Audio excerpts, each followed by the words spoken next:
सबसे पहले इंडिपेंडेंट बनो, अपने नाम का एक घर करो। एक घर हर लड़की को होना चाहिए। मायके जब तक है बहुत बढ़िया, सब कुछ बेटा, ये तुम्हारा एड्रेस में क्या जाता है, मायके का एड्रेस जाता है, सरने में बाप का नाम जाता है ना, सब कुछ। तुम्हारा घर कहाँ है बेटी, तो ये है, सब बताए। शादी होके जब ससुराल में आप जाते हैं तो आपका वो घर हो जाता है। अब यहाँ से आप उठ के उस घर, वहाँ का आपका सरनेम होता है, वहाँ का एड्रेस होता है, ठीक है। जब वहाँ सब कुछ बढ़िया है तब तक तो ठीक है। जहाँ गड़बड़ होता है आप कहाँ होती हैं, बीच रोड पे बीच होती हैं। रोड पे कोई नहीं पूछेगा। पूछेगा भी तो तरस खाएगा आपके ऊपर, तरस से। अरे बेचारी करके, मायके जाओ तो वहां भी अरे ऐसे हो गया, ससुराल में तो ऐसे हो गया। तो लड़की तो बीच चौराहे पे है, लड़की के लिए क्या हुआ। इसीलिए मैं सब लड़कियों को बोलती हूँ, प्यार मोहब्बत सब करो चलेगा, लेकिन जहां डिसीजन लेने की बात आए, एक घर अपना जरूर अपने नाम का रखना।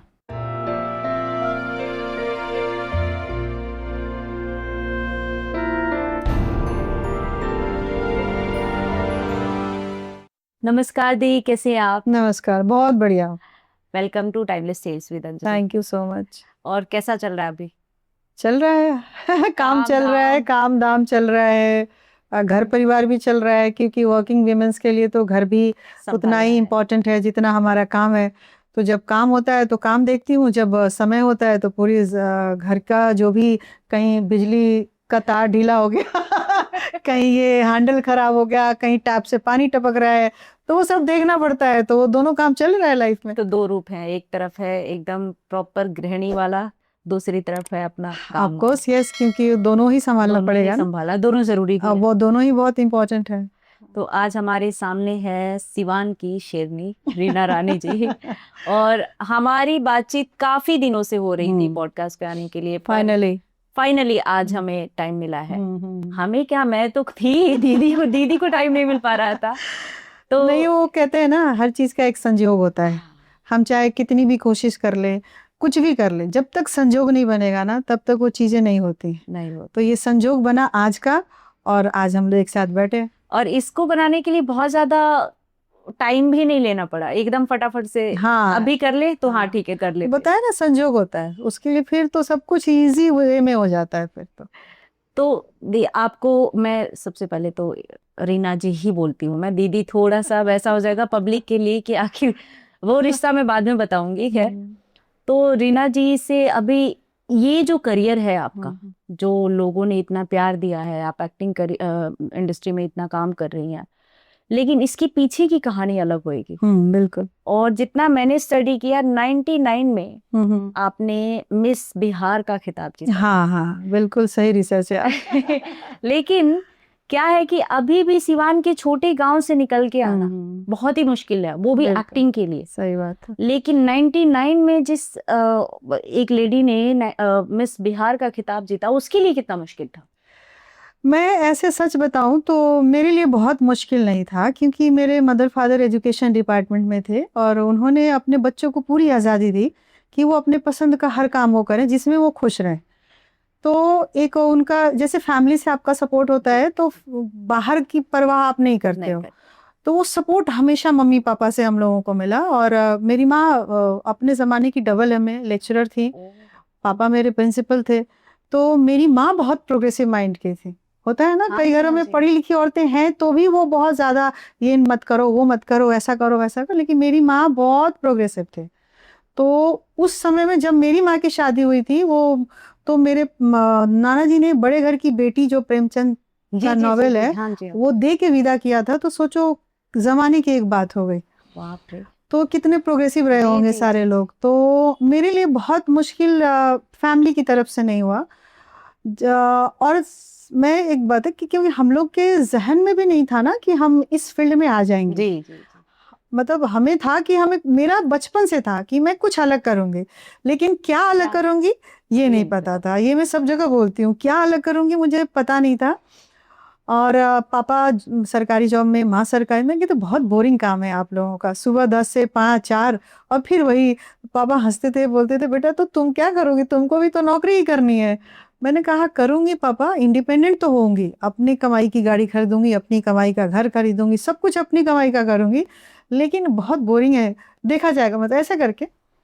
और जब कुछ भी एक्टिंग से रिलेटेड, जैसे गाना गाना हो या स्टेज पे कुछ भी करना, तो स्कूल में होते हैं ना कि कुछ भी ऐसा हो रहा है तो मैं बिना रिहर्सल चली जाती थी स्टेज पे गाना गाने, कुछ भी परफॉर्मेंस गेम्स हो रहे हैं उसमें पार्टिसिपेट करना, तो ये मेरे अंदर शुरू से था। मैं ऐसा कहूँगी ये मेरे मतलब डीएनए में था कि मुझे एक्टर बनना है। तभी वो मुझे कभी उस चीज में इंटरेस्ट हेजिटेशन नहीं हुआ, कभी कोई प्रॉब्लम नहीं हुआ, फट से स्टेज पे चढ़ के कुछ भी गा के चली आती थी। तो लेकिन फाइनली जब एक 6 क्लास में जब मैं पढ़ती थी, मेरा मतलब एक तरह से देखो तो मेरा बचपन थावे में बीता है। थावे, अच्छा। थावे में, जहाँ पे थावे दुर्गा माँ का मंदिर है, तो वहाँ पे मेरा गोल्डन पीरियड जो एक लाइफ का होता है, जो बचपन जीना जिसको कहते हैं। और कैसे थावे में, कैसे, क्योंकि आप महाराजगंज से हैं? तो थावे माँ पापा पोस्टेड थे ना। अच्छा, पोस्टेड थे हाँ, दोनों, उसकी वजह माँ से। पापा अच्छा, पोस्टेड अच्छा। थे। मेरा जन्म तो पलामू का है, झारखंड का। लेकिन ट्रांसफरेबल जॉब था उनका, लेकिन फाइनली थावे में आके काफी साल हो रहे हैं। तो मेरा गोल्डन पीरियड जिसको कहते हैं 4th से लेके और 10th तक, ओके। मैं टॉम बॉय थी, मैं लड़की अभी दिख रही हूँ ना, मुझे कोई पहचानता ही नहीं था कि मैं लड़की हूँ, मैं एकदम लड़कों जैसी ही रहती थी। तो मुखीराम हाई स्कूल है वहाँ पे जी। तो 6th क्लास में मेरा एडमिशन हुआ था, और उसी समय एक नुक्कड़ नाटक करने आए थे गोपालगंज से, इप्टा की संस्था थी जो, और वो पापा के दोस्त ही थे जो उसके अध्यक्ष थे। अच्छा। तो जब वो प्ले हो रहा था ना, तो मेरे अंदर ना, मैं देख रही थी और ऐसे से हो रहा था कि ये मुझे करना चाहिए था, मुझे ये करना चाहिए था, मुझे ये करना चाहिए था। देख तो लिया, लेकिन घर आके पापा को बोला कि पापा अपने दोस्त को बोलिए ना आप कि मुझे भी मतलब एक्टिंग करना है ऐसे। तो पापा बोले अच्छा ठीक है, मैं बात करूंगा। लेकिन वो हो नहीं पाया क्योंकि वो गोपालगंज में थे और मैं थावे में थी। जी। फिर भी स्कूल्स के सारे एक्टिविटीज में मैं पार्टिसिपेट करती थी। तो फाइनली जब मैं 10th के बाद हम लोग पापा जब रिटायर हो गए तो सिवान शिफ्ट हुए हम लोग। तब तक हम लोग पटना आ चुके थे पढ़ाई के लिए आफ्टर 10th। तो आ गए तो थिएटर शुरू कर दिया हमने, थिएटर में घुसना शुरू किया। और सिवान इप्टा से जुड़ के भी मैंने काफ़ी सारे स्ट्रीट नाटक किए हैं, प्लेज किए हैं, परफॉर्मेंसेस बहुत किया वहाँ भी घूम घूम के। तो वो शुरुआत 6th क्लास में वो मैं समझ में आ गया मुझे कि मुझे यही पसंद है, मुझे यही करना है। लेकिन रास्ते तो पता नहीं थे, उसमें दूरदर्शन के अलावा कुछ था ही नहीं। लेकिन कहते हैं ना जहाँ चाह वहाँ रहा, रास्ता बनता चला गया मेरे लाइफ में, और मैं काम करती चली गई। मैंने काम को कभी छोटा बड़ा नहीं समझा। काम बड़ा भी आया तो भी उतनी ही शिद्दत से किया, और छोटा आया तो भी उतनी ही शिद्दत से किया। और आज भी मैं कहती हूँ मैं यही काम करने जा रही हूँ। एक दिन का भी काम है तो मैं कहती हूँ एक्टिंग ही करने जा रही हूँ, अपना आर्ट ही करने जा रही हूँ। उसमें कोई बड़ा छोटा नहीं होता। जैसे आजकल ना बड़ा एक्टर छोटा एक्टर, तो 1 डे 2 डे ये सब जो बोलते हैं ना, मुझे ये सब बातों पे कोई मतलब बहुत बुरा भी लगता है। ऐसा नहीं बोलना चाहिए। एक्टर अपनी एक्टिंग करने आया है, अपने आर्ट को दिखाने आया है, तो वो एक दिन का करे चाहे महीने का करे, काम तो वही करने आया है। तो मुझे बहुत अच्छा लगता है, अपने काम से बहुत प्यार है मुझे, मतलब बहुत प्यार है मुझे। 104 भी बुखार होता है और हाथ में स्क्रिप्ट आ जाता है तो मैं भूल जाती हूँ कि मुझे बुखार भी है। वाह। और यही लगन और मेहनत है जिसके कारण आप आज यहाँ, मतलब मुंबई जैसे शहर में, और अपना एक नाम बनाना बहुत कम लोगों में होता है, वो भी सिवान के छोटे से गांव से उठ के। खैर, हम दोनों एक ही जगह से। हाँ, हम दोनों एक जगह के हैं, सही बात है। लेकिन आपने एंकरिंग भी की। हाँ हाँ, है ना? किया। एंकरिंग का कैसे हुआ, मतलब स्पेशली तो मैं एंकरिंग का ऐसा नहीं बोलूंगी, क्योंकि ईटीवी बिहार झारखंड, मैं पटना में जब थी तो मेरी पढ़ाई और थिएटर दोनों चल रहा था। पढ़ाई भी हो रही थी और थिएटर भी चल रहा था मेरा। बहुत सारे अलग अलग जगहों पे जाके अलग अलग संस्थाओं से जुड़ के मैंने बहुत सारे प्लेस किए। उसी समय 2002 में ईटीवी बिहार और झारखंड लॉन्च हुआ तो मुझे उन लोगों ने पिच किया कि रीना ऐसा ऐसा प्रोग्राम बन रहा है, तुम एक बार मीटिंग कर लो। तो उस समय कोलकाता की बहुत बड़ी कंपनी, नाम आप लोगों ने सुना होगा, ब्लैक मैजिक, जो एड्स, बड़े बड़े एड्स बनाते हैं। तो वो कंपनी वो शो बना रही थी, मिसेज भाग्यशाली, जिसका मैंने 7 साल शो किया, 2000 एपिसोड्स किए मैंने। बाप रे। तो उन्होंने मीटिंग की मेरे से, और मुझे उनका कोलकाता का वो एपिसोड उन्होंने दिखाया। मैंने देखा, बस लैंग्वेज तो उतनी समझ में आई नहीं, लेकिन देखने से मुझे लगा कि ये बहुत इजी गोइंग है, बस जैसे हम लोग कैसे बैठ के बातें कर रहे हैं, बात करना है, गेम्स खेलना है, ऐसा। तो उन लोगों ने मुझसे कोई बात ही नहीं की, सीधे बोला कि आप कर लोगे। इतना भरोसा, मतलब पहली मीटिंग में। और हुआ भी, मैंने 2002 से 2008-9 तक मैंने वो शो किया, जब तक मैं मुंबई नहीं आई, और 2000 से ज़्यादा एपिसोड्स किए मैं। तो एंकरिंग ऐसे कहो तो एंकरिंग ऐसा नहीं था, बस ऐसे बोलचाल की भाषा में जैसे बात करते हैं हम लोग, नॉर्मल बैग वही था। लेकिन काफी हिट था हमारा वो शो, वो काफी हिट था, बिहार झारखंड में तो नंबर 1 था वो शो। वाह। लेकिन दी इसमें क्या होता है ना कि जैसे अभी आप अपनी कहानी बता रही हैं, आपके मम्मी पापा बहुत ही वेल एजुकेटेड थे, उनका एजुकेशन डिपार्टमेंट था, पर कहीं ना कहीं हमारे पेरेंट भी एक बार को पैर पीछे कर लेते हैं कि 4 लोग जो होते हैं समाज में उनकी वजह से। ये बात सही है, बहुत सारी चीजें उनको भी सुने। ये बात सही है, क्योंकि हम 4 बहनें जी हैं और एक भाई है, तो बट ऑब्वियस है कि उस समय लड़कों को ज्यादा तरजीह दी जाती थी। तो मेरे बड़े पापा की फैमिली में 3 बेटा, उनको बेटी नहीं थी, और इधर 4 बेटी। लेकिन मैं वही बात आके कह रही हूँ कि मेरी माँ और मेरे पापा, जो बेटों को जितना प्यार लोगों ने नहीं दिया होगा और जो सुख सुविधा नहीं दिया होगा, वो हम लोगों को मिला। मतलब मैं 87-88 में राजदूत में चलाती थी। अरे बाप, राजदूत में चलाती थी, यामाहा चलाती थी, हीरो, मतलब जितने भी बाइक्स के नाम ले लो, बुलेट भी चलाती थी, क्योंकि मेरे माँ पापा मुझे वो फ्रीडम दे, हमारी सब बहनों को मिला। वो चॉइस अपनी अपनी थी कि हम क्या क्या अपने लाइफ में चूज करते हैं, ये चॉइस सबको मिला था कि आप क्या। हालांकि मेरे पापा का मन था कि मैं आईपीएस बनूं, किरण बेदी उस समय फर्स्ट महिला आईपीएस थी अपने देश की। तो मैं चूंकि टॉम्बॉय जैसी थी, पैंट शर्ट पहनना, मारपीट करना, इधर उधर करना, वो सब बहुत किया मैंने। वो अपने आम चुरा के लाना बागीचे से, वो चने जो नहीं हरे वाले चने, वो सब चना, तो वो सब मैं खूब करती थी। लड़कों के साथ ही खेलती, लड़कियों के साथ मैं खेलती ही नहीं थी, लड़के ही मेरे दोस्त थे, 7-8 दोस्त हम, एक मैं लड़की और 7-8 लड़के, हम दोस्त ही एक साथ साइकिल चलाना, एक जैसे हमारे कपड़े भी, इवन स्टाफ के बच्चे कपड़े भी हम एक जैसे पहनते थे, गुल्ली डंडा खेलना, कंचा गोली खेलना, दोला पाती खेलना, जो देसी जितना गेम्स होता है ना, वो सब। थावे मंदिर का जो जंगल अगर गए होगे, उस जंगल में मैं चली जाती थी खेलने के लिए। लेकिन वो समय था, ये सब डर नहीं था कि लड़की वैसा। अब आज के डेट में कितना असुरक्षित महसूस करने लगे हैं लोग, अभी तो निकलना मुश्किल है। लेकिन मैं बता रही हूँ कि मैं जंगल में चली जाती थी, वो थावे माँ के मंदिर, वहां खेलने लड़कों के साथ ही जाती थी खेलने के लिए, और सब्जी खरीदना। तो मैं एकदम टॉम बॉय की तरह थी। तो उस समय सारे बाइक्स लोग आज चला रहे हैं 10-15 साल 20 साल से, लेकिन मैं उस समय बाइक चलाती थी। तो इसमें कहा ना कि मेरे मम्मी का, मेरे पापा का, एक बार मुझे याद है कि मैं LML वेस्पा था, तो जो मेरे पापा चूंकि जेंट्स कॉलेज में थे, टीचर्स ट्रेनिंग कॉलेज में, तो सारे बॉयज थे, तो सारे बॉयज के अलग अलग सबके स्कूटर, किसी के बाइक, तो मैं फट से स्टार्ट करके, और किसी को हिम्मत नहीं होती थी कि चाबी ना दे, चूंकि प्रिंसिपल की बेटी थी। तो मैं स्कूटर स्टार्ट की, और मेरे पीछे एक और लड़की बैठी थी, मैंने स्टार्ट किया और आगे चलाने लगी, और मुझे बैलेंस नहीं मिला, मैं गिर गई। गिर तो गई, पूरे जितने स्टाफ के लोग और जितने लोग थे सब यही देख रहे थे कि प्रिंसिपल साहब की बेटी आज तक गिर गई, अब प्रिंसिपल साहब क्या करिए। एक होता है ना, बहुत भाव बढ़ा दिले बड़न, बहुत मन चढ़ा के बेटी के रख ले बड़न, अब क्या करिए, हाथ को टूट जाए, बियाह शादी ना हो, सिंपली यही बात लोग बात करते हैं। लेकिन मेरी माँ थी, दरवाजे से देख रही थी, दौड़ के आई, मेरा ऐसे ऐसे पीठ उठ सब झाड़ उठ के, बेटा चलो फिर से चलाओ, कुछ नहीं हुआ है, चोट तो लगती रहती है। फिर मैंने स्कूटर चलाया, 10 राउंड चला के फिर लगाया। तो ये करेज मतलब मम्मी से बहुत मिला। पापा मेरे फिजिकली बहुत सपोर्ट नहीं, लेकिन मेंटली, वर्बली बहुत, मतलब राजा की तरफ बैठे रहते थे, और कहते थे बेटियों को कोई कमी नहीं होनी, बेटों को हो जाए चलेगा, बेटियों को कोई कमी नहीं होनी चाहिए।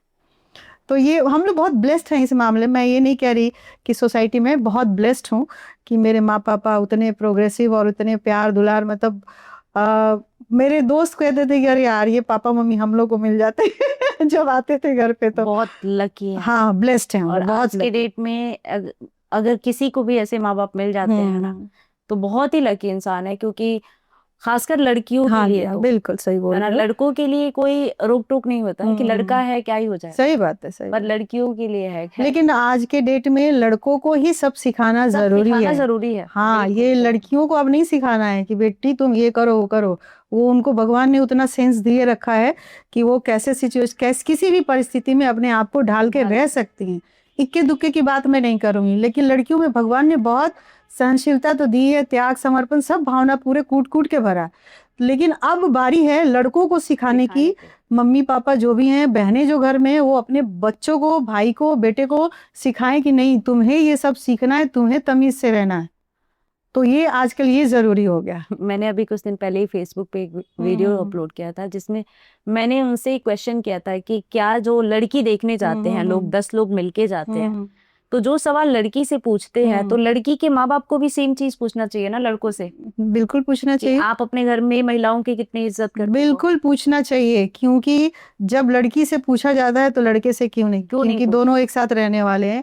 इसी पे एक इंसिडेंस और सुनाती हूँ, मुझे याद आ गया लड़की देखने पे। थावे मंदिर में जो टूटा फूटा महल, अभी तो बहुत चेंज हो गया, जो महल राजा का जो खराब, बहुत खराब हालत में थी। मेरे पापा के एक दोस्त थे, उनकी बेटी को देखने लड़के वाले आने थे। तो मैं भी बहुत छोटी होंगी, 6th-7th में होंगी ऐसे जी। मैं भी साथ में खेलने कूदने, ऐसे बच्चे कैसे चले जाते हैं, मैं भी चली गई कूदते फांदते। मुझे वो सीन आज भी याद है। लड़के वाले बैठे थे, लड़की वाले बैठे थे। लड़की ना चबी चबी थी, गोरी सी, थोड़ी चबी चबी सी, कैसे मुलायम मुलायम हाथ होता है, मुझे वो सीन अभी तक मेरे छाप है। लड़की का हाथ ऐसे टच कर करके ऐसे ऐसे देखे थे कि हाथ तो बहुत मोटा लग रहा है, और मुलायम मुलायम एकदम हाथ था उसका। हाथ ऐसे चल के दिखाओ, ऐसे आके दिखाओ। मुझे वो चीज उस समय इतनी बुरी लगी थी। सोचो उतने छोटे में मैं घर आई, मैंने पापा को बोले, पापा ये तो बहुत गलत कर रहे थे ये लोग दीदी के साथ। पापा बोले क्या? तो चलने को बोल रहे थे, चलो इधर आओ, उनका हाथ टच कर रहे थे, ऐसे ऐसे देख रहे थे। तो पापा बोले बेटा क्या करोगी समाज में ऐसे ही? बोले कि नहीं पापा, अगर मेरी शादी होगी तो ये सब काम बिल्कुल नहीं होना चाहिए। मैं तो ऐसे मेरे पापा बोले पागल हो, हम ये मौका ही नहीं देंगे किसी को। और सच में भगवान ने कभी पापा को ये मौका ही नहीं देने दिया ना। हमारे घर बैठे रिश्ते आए, हमारे सब बहनों के घर बैठे रिश्ते आए, घर बैठे शादी हुई हमारी। और मतलब एक लड़की पे क्या बीतती है, उस बाप पे क्या बीतती है, कोई नहीं सोचता। ये नहीं सोचते। आप छोटा सा मैं बोलती हूँ कि बेटा होता है या बेटी होती है, घर में माँ बाप कितने लाड़ प्यार से पालते पोसते हैं, बेटी को भी बेटा को भी। कितने नखरे उठाते हैं, एक एक दिन उस बच्चे के लिए जीते हैं, एक एक दिन उसके लिए करते हैं। और एक इंसान गलत अगर जिंदगी में आ जाता है तो उसकी सारा सुख चैन माँ बाप का अधिकार खत्म कर देता है। ये हक नहीं देना चाहिए। मैं बिल्कुल कोई भी लड़की को बोलती हूँ, जिस दिन तुम्हें लगे ना कि ये हद पार हो रही है, उस दिन अपने लिए स्टैंड ले लो। बिल्कुल उसको मौका मत दो कि वो तुम्हारी जिंदगी अपने हाथ में ले ले। बिल्कुल ये मौका नहीं देना है, किसी भी लड़की को नहीं देना है। नहीं। और ब्याह शादी प्यार दुलार सब साइड करो, सबसे पहले इंडिपेंडेंट बनो, अपने नाम का एक घर करो। एक घर हर लड़की को होना चाहिए। शादी मायके जब तक है बहुत बढ़िया है ना, मायके जब तक है बहुत बढ़िया, सब कुछ बेटा ये तुम्हारा एड्रेस में क्या जाता है, मायके का एड्रेस जाता है, सरने में बाप का नाम जाता है ना सब कुछ। तुम्हारा घर कहाँ है बेटी, तो ये है सब बताए। शादी होके जब ससुराल में आप जाते हैं तो आपका वो घर हो जाता है। अब यहाँ से आप उठ के उस घर, वहाँ का आपका सरनेम होता है, वहाँ का एड्रेस होता है, ठीक है। जब वहाँ सब कुछ बढ़िया है तब तक तो ठीक है। जहाँ गड़बड़ होता है आप कहाँ होती हैं? बीच रोड पे होती हैं। रोड पे कोई नहीं पूछेगा भी तो तरस खाएगा आपके ऊपर, तरस से, अरे बेचारी करके। मायके जाओ तो वहां भी अरे ऐसे हो गया, ससुराल में तो ऐसे हो गया। तो लड़की तो बीच चौराहे पे है, लड़की के लिए क्या हुआ?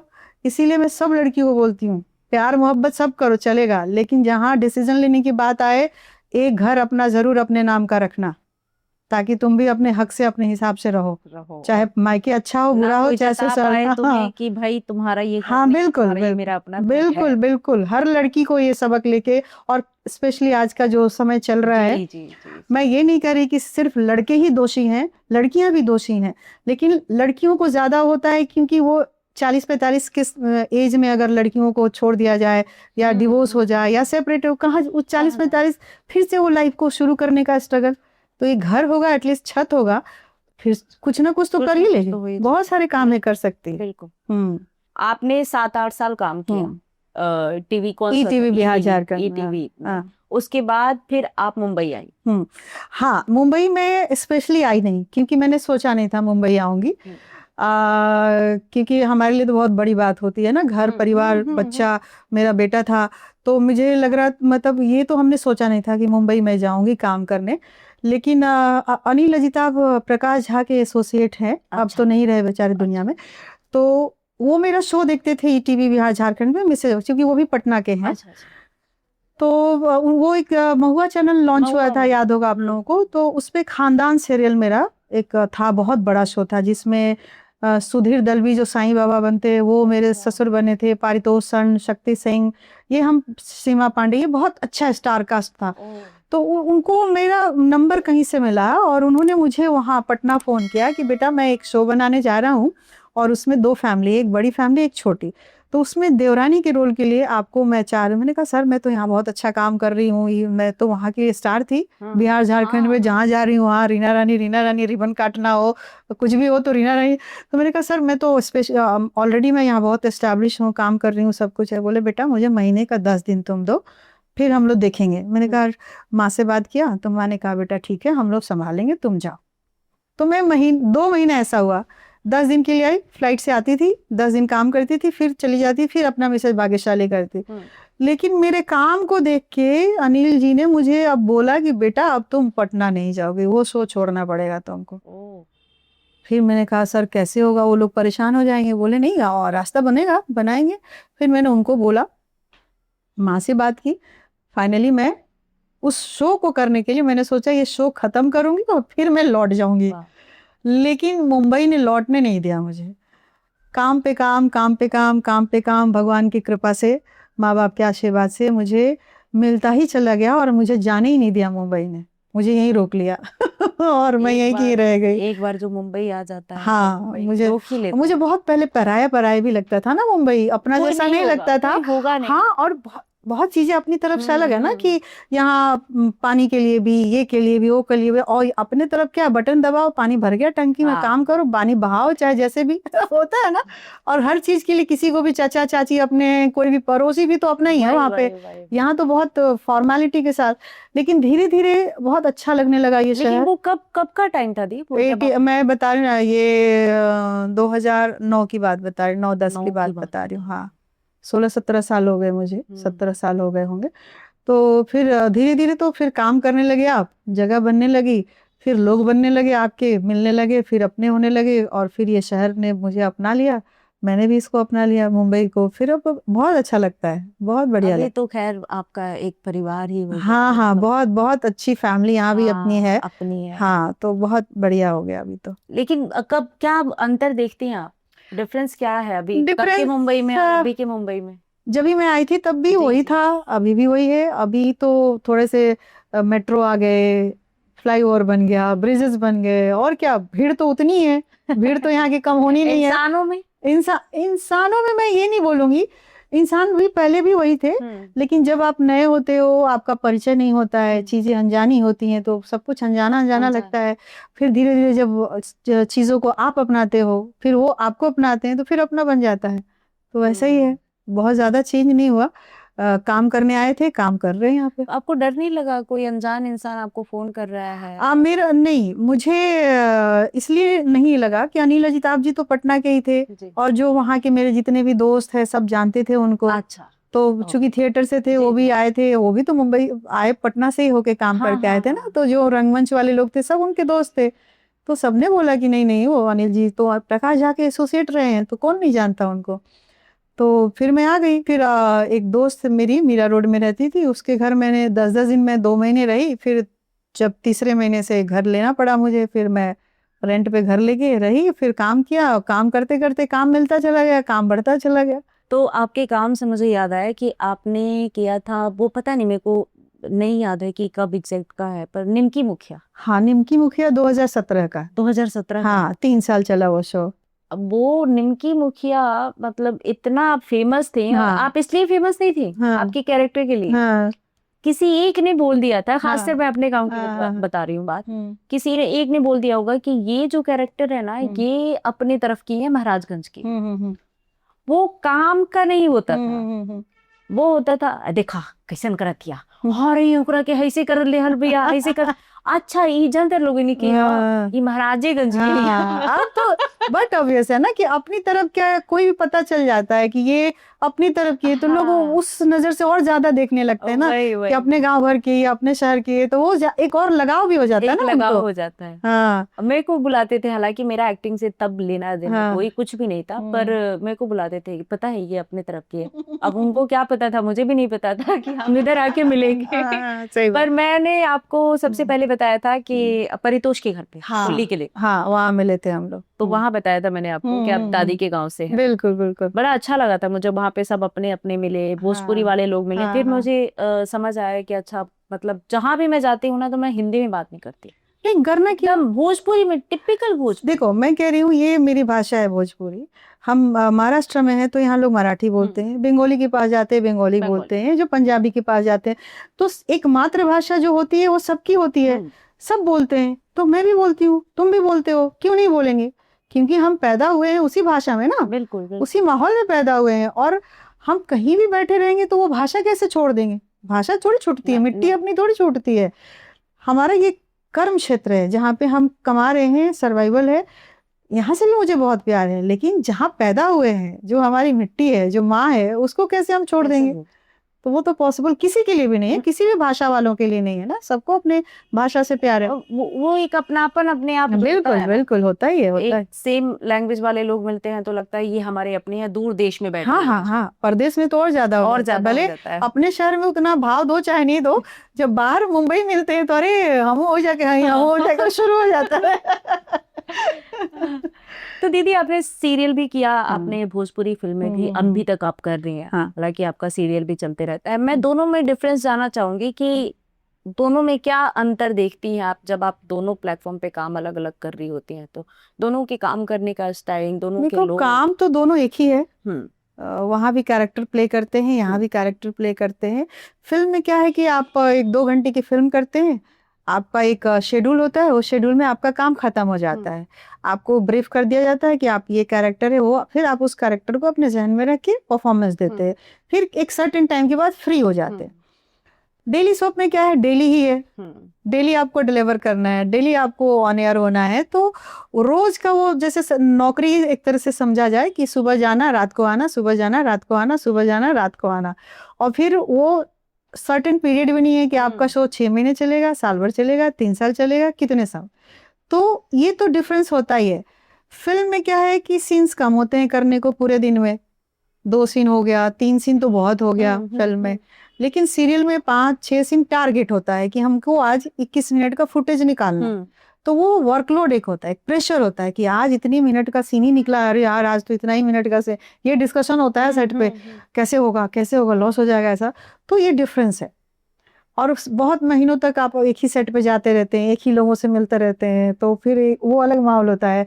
फिर एक फिल्म में आप जाते हैं, वेब सीरीज में जाते हैं, तो नए लोग मिलते हैं, फिर आप नया काम खत्म करते हो, फिर एक चले आते हैं। तो एक्सप्लोर उसमें ज्यादा होता है इंसान लोगों से मिलने जुलने के लिए। और डेली सोप में क्या है कि जब तक शो चल रहा है आप उतने ही लोगों से मिलते जुलते हो, उतने ही लोगों से बातचीत तो मतलब इसका मतलब ये है कि आपको सबसे ज्यादा मजा फिल्म करने में आता है? हाँ, मतलब अगर सर्वाइवल पॉइंट ऑफ व्यू से देखा जाए तो सीरियल बहुत पसंद है, क्योंकि उससे अच्छे खासे पैसे आ जाते हैं। 30 दिन 25 दिन हम काम करते हैं तो अच्छा अमाउंट आ जाता है। और जो फिल्म करते हैं तो फिल्म चलो महीने साल में कितनी फिल्म करोगे, है ना, तो वो फिल्म कम संख्या कम हो जाती है ना फिल्म्स की। और सीरियल है कि चलो 6 महीना साल भर 2 साल चल गया तो ठीक ठाक आपका एक इनकम हो जाता है। तो जो अभी आपने जितना भी काम किया, ये सोच के तो नहीं आई थी आप कि इतना काम करूं, नहीं, लेकिन जब ये काम मिल जाता है इंसान को तो फिर लगता है कि मुझे ये करना है, इस वाले टारगेट तक पहुंचना है। तो आपको ऐसा लगा कि कहीं रह गया, या फिर आपने जो सोचा वो पूरा हो गया? देखो मैंने ये भी नहीं सोचा था, टू बी वेरी ऑनेस्ट, मैंने ये भी नहीं सोचा था। मुझे था कि मुझे परफॉर्मर बनना है। मुझे हीरोइन, भोजपुरी में हीरोइंस के लिए भी ऑफर आए थे। अच्छा, लेकिन मैंने नहीं किया, मैंने सीधे मना किया कि मुझे लहंगा चोली पहन के सिर्फ नाचना नहीं है, मुझे परफॉर्मर बनना है। मुझे स्मिता पाटिल, शबाना आजमी, ये सब मेरे जहन में थी कि मतलब कोई नाम ले रीना रानी का तो कहे कि नहीं यार एक्ट्रेस बहुत अच्छी है है ना। मतलब मेरा कभी इंटेंशन ही नहीं था, मुझे बहुत ऑफर आए लेकिन मैंने मना किया। इवन मनोज तिवारी जी ने भी मुझे बोला था कि रीना, उस समय पीक पे थे मनोज तिवारी जी, उन्होंने बोला तो मैंने कहा कि ना, हम लहंगा चोली पहन के नाच नहीं खी सकत। हमरा माँ, भले 20 साल से मैं माँ का रोल कर रही हूँ, दिनेश लाल यादव की मम्मी बनी, पवन सिंह की मम्मी बनी, खेसारी लाल यादव की मम्मी का रोल कर रही हूँ, क्योंकि मुझे उसमें कुछ दिखा ही नहीं कि मैं क्या देख के जाऊँ, क्या करूंगी मैं। ठीक है, जो करते हैं उनके लिए भी रेस्पेक्ट है, क्योंकि उनके लिए वो अच्छा है। मेरे लिए था कि मुझे परफॉर्मर बनना है। मैं थिएटर में भी तरह तरह के रोल्स किए, मैंने अलग अलग किए। फिल्म्स में भी मेरे जितनी भी फिल्म्स देखोगे तो तुम्हें थोड़ा डिफरेंस दिखेगा कि नहीं, इन्होंने कुछ किया है। ये एक फिल्म मेरी है, सासू जी बधाई हो। अच्छा। वो फिल्म आप देखोगे, मैंने एक्शन भी किया उसमें, बहुत बहुत प्यारी फिल्म है वो। हालांकि बहुत, मेरी सारी फिल्में बहुत अच्छी हैं जिसमें और मुझे लोग ऑफर भी वही फिल्म करते हैं जिसमें परफॉर्मेंस हो। उनको लगता है रीना जी को लेके वेस्ट नहीं करना है, रीना जी हैं तो मतलब परफॉर्मेंस लेना पड़ेगा आपको। और मैं कहानी सुनती भी हूँ, फिल्म्स की कहानी स्पेशली सुनती हूँ, चूंकि वो 10-12 दिन में खत्म होनी है, तो मुझे सुनना बहुत जरूरी होता है। फिर मैं उस पर थोड़ा सा अपने थॉट प्रोसेस में जाके काम करके, बॉडी लैंग्वेज हो जो भी हो, वो मैं अपना क्राफ्ट करके तब आती हूँ। तो यही है कि मतलब फिल्म के लिए अलग दुनिया है और सीरियल के, लेकिन है तो सब कलाकार ही, टेक्नीशियंस ही हैं, कोई अलग तो है नहीं। लेकिन उसका अपना एक मजा है, इसका एक अलग अपना मजा है। तो जो आपने बताया कि आप एक कैरेक्टर को प्रिपेयर करते हैं, तो उसका प्रोसेस क्या होता है? हाँ, प्रोसेस ये होता है कि पहले तो हम बैकग्राउंड जानना चाहते हैं कि ये कहानी कहाँ की है। वो बैकग्राउंड हमने देख लिया। उसके बाद जो कैरेक्टर मैं प्ले करने जा रही हूँ, ये कैसी फैमिली से बिलोंग करती है, तो उसका उठना बैठना चलना बोलना सब अलग दिखेगा ना। जैसे तुमने बोला निमकी मुखिया, तो निमकी मुखिया में देखा होगा कि मैं बहुत ब्राइटर, लाउड, चक्कर पक्कर वाली टाइप से थी, जबकि मैं वो हो नहीं, बिल्कुल नहीं हूँ। तो जब वो मेरे पास आया तो मुझे लगा मैं कर पाऊंगी कि नहीं, क्योंकि मैं वैसी माइंडसेट की नहीं हूँ। मुझे थोड़ा सा दबंग वाला, थोड़ा सा होता है ना वैसा वाला, मतलब एक पर्सनल लाइफ में भी थोड़ी वैसी हूँ मैं। तो वो जब आया तो शुरू में मुझे लगा यार ये तो बहुत चटक मटक ब्राइट है, आंख मटकाना, ये करना वो करना, बहुत तरह की चीज, बहुत सारे शेड्स थे उसमें। लेकिन मैंने उस पर काम किया। काम ये किया कि मेरे घर जो काम करने वाली औरतें आती हैं ना, जो अपने यहाँ गांव में जो शादी ब्याह में गाना गाने आती हैं, उठने बैठने, उनका साड़ी पहनना, हाथ मटकाना, बैठना चलना, तो मैंने उनको पकड़ा। मैंने कहा नहीं, तो एक वहाँ की उसके हस्बैंड का नाम याद नहीं है, सिपहिया वो हम लोग बोलते थे उसको याद किया मैंने, और वो याद करके मैंने वो कैरेक्टर किया।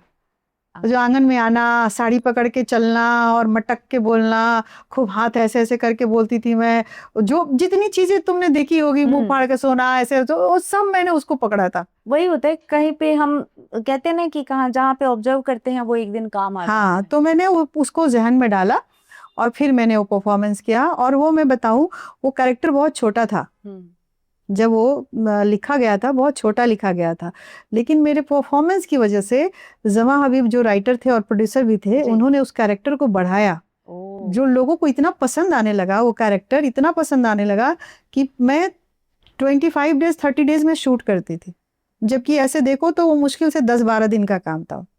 लेकिन वो कैरेक्टर बढ़ाया गया, लोगों को बहुत पसंद आया, इवन चैनल को बहुत पसंद आता था, चैनल को भी बहुत पसंद आया। तो वो कैरेक्टर को फिर सेकंड सीजन आया निमकी विदाई, तो उसमें भी मेरे कैरेक्टर को बहुत बढ़ाया गया। वाह। तो परफॉर्मेंस लोगों को पसंद आया और मैंने उस पर काम किया। क्राफ्ट पे काम तो करना ही पड़ता है ना। अभी मैं एक लेकर हम दीवाना दिल कर रही थी जी, बहुत कड़क सास मतलब बहू को पटक देना, गिरा देना, जला देना, मतलब जो भी एक क्रूर सास कर सकती है, जो आजकल 2-4 किस्से आ गए सुनने में, तो उस तरह की सास बनी हूँ मैं। उसमें मेरा बॉडी लैंग्वेज वो अलग था, बोलने का चलने का एकदम, मतलब एक क्राफ्ट किया मैंने। हाथ कैसे खड़ी रहूंगी मैं, कैसे बैठूंगी मैं, कैसे बोलूंगी मैं, वो एक अपना बॉडी लैंग्वेज बनाया मैंने। वो भी किसी को ऑब्जर्व किया आपने? ऐसा उसको ऑब्जर्व नहीं किया। हाँ। उस कैरेक्टर को मैंने खुद से अपनी नजर में रखा कि अगर ऐसी बताया जा रहा है कि ऐसी सास है, मतलब ऐसी है कि उसके बगल में कोई गिर भी गया तो उसको ध्यान नहीं, गिर गया उठ जाएगी टाइप से, क्योंकि उसके साथ भी बहुत कुछ हो चुका है ना। जैसे पहले की सास क्या अपनी बहू को कैसे टॉर्चर करती थी, जो उनकी सास ने किया, तो मेरा वैसा ही था, अच्छा गिर गई उठ जाएगी, ऐसा वाला। तो मैं उसमें फुल मतलब ऐसे तेवर में बोलना, पटक देना, उठा देना, तो वो मैंने इमेजिनेशन अपना किया और उसके हिसाब से उसको किया।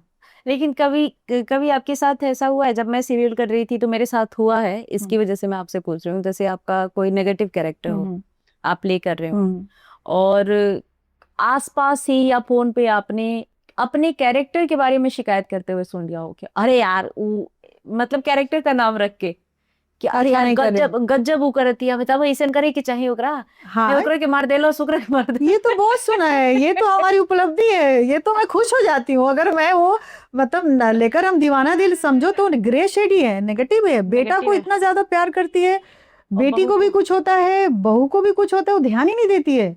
उसको एक ही बेटा से प्यार है जो तेवर वाला है, जो मेरे हिसाब से चल रहा है, वो मतलब वो भी क्रूरता की सीमा पार कर चुका है। तो मुझे वो बेटा पसंद है, और जो सिंपल बेटा उसको मैं कही कैसे हमारे खानदान में आ गया है, मैं ये बोल रही हूँ। तो ये अगर कोई मेरे काम को ऐसे बहुत बहुत गंदी, बाप रे कैसी ऐसी सास होती है, बहुत गंदी है, तो मैं कहती हूँ चलो सफल हो गई मैं क्योंकि जो मैं कर रही हूँ, लोग नफरत कर रहे हैं उस कैरेक्टर से, तो मैं सफल हो गई। हाँ तो वो तो हमारे लिए बहुत बड़ी उपलब्धि है कि जो सीन मैं कर रही हूँ, जो कैरेक्टर में प्ले कर रही हूँ, लोगों को उससे नफरत हो रही है, तो ये तो हमारे लिए मतलब आर्टिस्ट के लिए तो बहुत बड़ी बात है। ये तो कॉम्प्लीमेंट एज कॉम्प्लीमेंट्स लेना चाहिए। हाँ। मैंने तो फोन पे लिटरली दीदी मैंने ऐसे गाली सुन लिया था। मैं कर रही थी टिकुली, अच्छा सुहागन और अभागन करके एक सीरियल आया था, उसमें मेरा नेगेटिव था, मैं किसी के पति को हड़पने की कोशिश करती हूँ। वहां पे इतना बताओ कितना हरामी भी आओ लेकिया, वो नागिनिया कितना हरामी नहीं आंटी मत बोलो मैं सुन रही हूँ। तो फोन स्पीकर पे था, वो मेरी जो सास बनी वो बोली अरे मम्मी यार वो रियल में अच्छी है, आप ऐसे मत बोलो ना ना कैरेक्टर तो गंदा। मिलने के बाद तो सब ये कहते हैं कि आपको स्क्रीन पे देखते हो और आपको तो जमीन आसमान का अंतर है, उसमें आप ऐसे कैसे कर लेती हैं, आप तो ऐसे में तो बहुत अलग है।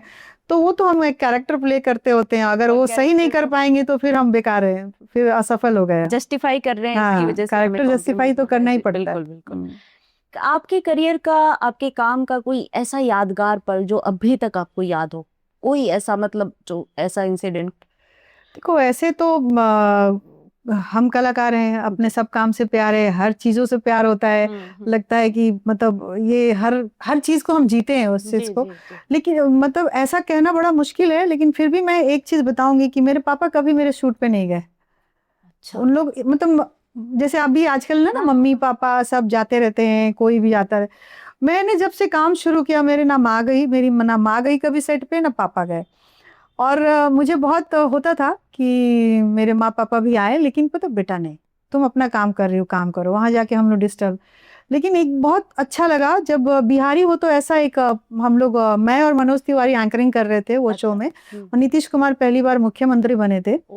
तो नीतीश कुमार जी थे, शेखर सुमन, शत्रुघ्न सिन्हा जी, शारदा सिन्हा जी, ये सब लोग थे, और मैं और मनोज तिवारी जी एंकरिंग कर रहे थे। उस शो में मेरे पापा आए थे पहली बार वो शो में देखने के लिए, माँ पापा और मेरा बेटा, ये 3 लोग आए थे। और जब प्रोग्राम खत्म हो गया और हम लोग निकलने लगे तो पापा ने मेरा पीठ थपथपाया और बोला बेटा बहुत बढ़िया। तो वो मैं भूल नहीं पाती हूँ, मुझे बहुत आप में एक बहुत हाँ वो काम के दरमियान ऐसे तो सेट पे जब हम लोग काम करते होते हैं तो आपके कोलिग्स तो करते हैं, अरे रीना जी कमाल, क्या करती हैं आप, कितना बढ़िया। जब सीनियर एक्टर्स, स्पेशली जब सीनियर एक्टर्स, अभी एक फिल्म करके आई मैं VIP बहू, तो जो डायरेक्टर थे ना, तो पहली बार मैं उनके साथ काम कर रही थी, मैं जब सीन करके और मैं इम्प्रोवाइज किए जा रही हूँ, सीन कट ही नहीं बोल रहे, तो फाइनली मैं ही चुप हो जाती थी और हंसते हुए चली आती थी मॉनिटर पे, तो भी मॉनिटर पे बैठे हुए ऐसे करके। तो मैंने कहा सर कट नहीं बोलेंगे आप? बोले आप इतना बढ़िया कर रही हैं कि मुझे कट बोलने का, मैं डूब जा रहा हूँ, मुझे कट बोला ही नहीं जा रहा। मैंने कहा सर ऐसे मत करिए, फिल्म का ड्यूरेशन बढ़ जाएगा, फिर आप कहाँ कट करेंगे। तो वो इतना एंजॉय कर रहे थे, जो भी मतलब कह रहे कि यार मुझे कट बोलने का मन नहीं कर रहा है। तो क्या होता है, फिर आपका मनोबल बढ़ता है, आपको लगता है नहीं यार मुझे और अच्छा करना है। और मतलब अभी भी मैं सीन आता है तो 4 बार सीन पढ़ूंगी, 4 बार को एक्टर को बोले यार रिहर्सल कर लो, सीन करना है। आजकल नए नए बच्चों को देखती हूँ कि मतलब सॉरी टू से कि वो बहुत वो नहीं है उनके अंदर, उनको लगता है मैं कर लूंगी टाइप से। लेकिन हम लोग को अभी भी डर लगता है कि यार एक बार तो कर तो ले। बिल्कुल बिल्कुल। ठीक है, इम्प्रोवाइज अपनी जगह है, लेकिन सीन का कंटेंट समझना जरूरी है। कंटेंट समझेंगे तभी हम परफॉर्म कर पाएंगे। लेकिन आजकल के बच्चों से तो बड़ा मुश्किल है डील करना। मुझे तो वो खुद ही इतने पारंगत हो चुके हैं कि बहुत मुश्किल है। लेकिन मैं अभी भी को एक्टर जो होते हैं उनको बस एक बार लाइंस कर लेते हैं, काउंटर ले लेते हैं, बाद में हम लोग जो खेलना होगा खेल लेंगे। तो अच्छा लगता, तब जाके अच्छा लगता है जब आप कोई परफॉर्मेंस दे के आते हो, आपका सीनियर एक्टर सेट पे बैठा है, बोला रीना जी क्या कमाल करके आई हैं आप, रीना जी बहुत बढ़िया बहुत बढ़िया, ये कैरेक्टर रीना जी ही कर सकती हैं। तो एक तो अंदर से ये लगता है कि भगवान मतलब एक तो विश्वास भी नहीं होता है कि क्या सचमुच में सचमुच क्या मैं सचमुच ऐसी हूँ, बिलीव नहीं होता है।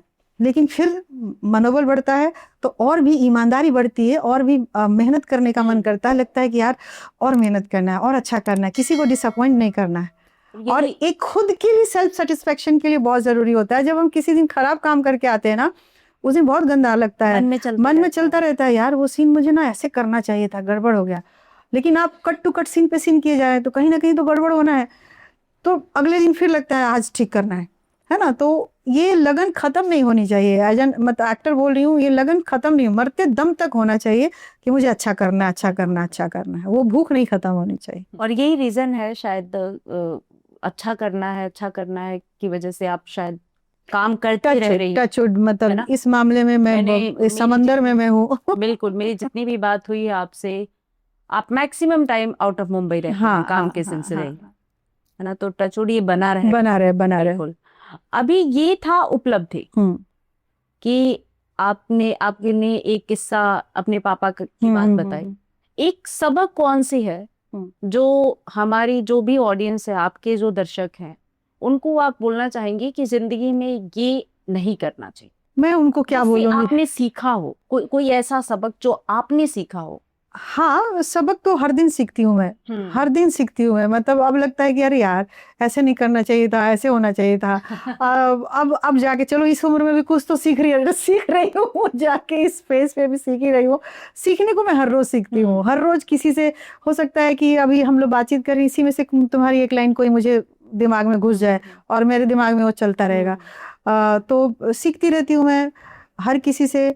दूसरी बात ये बोलूंगी, मतलब पहली बात ही इसको समझ लो कि सेट पे जो एक माहौल होता है उसको खराब नहीं करना चाहिए, माहौल को अच्छा रखना चाहिए। हर एक्टर की अपनी एक जगह होती है, एक सेल्फ रेस्पेक्ट होता है, किसी को बड़ा छोटा नहीं समझना चाहिए। और जिस काम के लिए गए हैं वो काम पहले करना चाहिए, बाद में दुनिया का जो काम करना है आप करते रहिए। और एंड ऑफ द डे आपका काम ही आपको काम आएगा, बाकी कोई चीज काम नहीं आता है।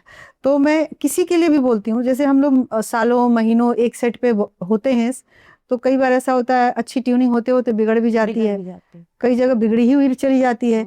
तो कहने का मतलब ये होता है कि तब इतना ही रखो प्रोफेशनल रिश्ता जो कि खराब ना हो। और काम पहले होता है, सबसे पहले काम को आप प्रेफरेंस दीजिए, और काम जब खत्म हो तो आप जो करना है करिए, लेकिन पहले जिस काम के लिए गए हैं उस काम पे असर मत आने दीजिए। इस बात पे मुझे याद आया कि देखिए, इसलिए अभी आपने बोला, जैसे ही दीदी आई मैंने पूछा कि आप चाय लेंगी कॉफी लेंगी, क्या नहीं, कि दीदी ने बोला कि नहीं पहले पॉडकास्ट करते। हाँ, देखा ना, मुझे आते ही मैं एक जगह पकड़ के बैठ कि पहले पॉडकास्ट करते हैं, ये चीजें बाद में होती है। ये देखो नोटिस तो किया ना। हाँ, ये सीखने वाली बात है। मैंने सोचा था कि चलो थोड़ा आराम मिल जाएगा, पर नहीं, पहले काम कर लेते हैं। मेरी आदत है कि जैसे मान लो कि 10 दिन बाद कोई काम करना है मुझे, तो अभी मुझे समय है, तो मैं चाहूंगी कि मैं आज ही वो सब काम का करके एक जगह पे कोऑर्डिनेट करके रख दूं, ताकि मुझे उस दिन भागा भागी ना करना पड़े। तो वो स्वभाव में मेरे आ गया है। हाँ, वो ऐसा हो गया है। तो अभी जैसे करना है ना, तो मैं चाहूंगी चलो बैठ जाओ, कर लेते हैं, फिर चाय कॉफी करते रहे, बाद की तो चीजें फिलहाल तो जिस काम के लिए आए वो कर ले। बड़ी मुश्किल से टाइम निकला है। दीदी, आपकी बहुत प्यारी सी फैमिली है। आपके एक बहुत प्यारे से बेटे हैं, आप हैं घर में, और मैं छठी मैया की कृपा से मैं घर पे गई थी।